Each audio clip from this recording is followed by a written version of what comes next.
दुरुस्ती अभी तो वालेकुम अस्सलाम। कैसी हो? आप बताएं। अरे भाई हम बिल्कुल नाना जैसे लग नहीं रहे।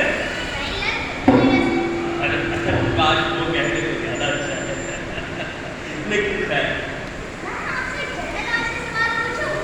अरे हाँ बिल्कुल पूछो बेटा, आपको तो हमारी जनरल नॉलेज पता ही नहीं। अच्छा ये बताएं 100 में से 11 निकालें तो क्या बचेगा? सवाल भी ऐसा कर दिया। एक मिनट देखो बेटा, हम जो है ना वो हिसाब में कच्चे हैं, रियाजी में कच्चे पक्के हैं और मैथ्स में तो बिल्कुल सिंपल है।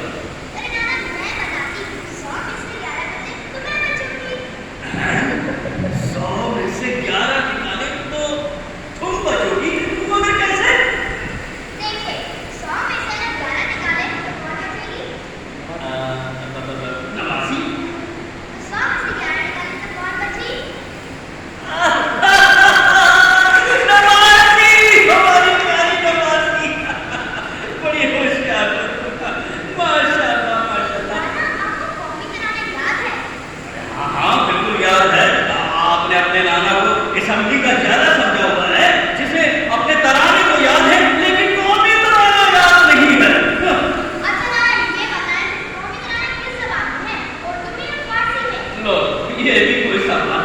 अरे भाई सबको पता है, कौमी तराना फारसी में। नाना कॉपी चलाना फारसी में कैसे? अरे भाई बहुत अरसे पहले से है, फारसी में है। तो उसके जो बेहतर अल्फाज उर्दू में है।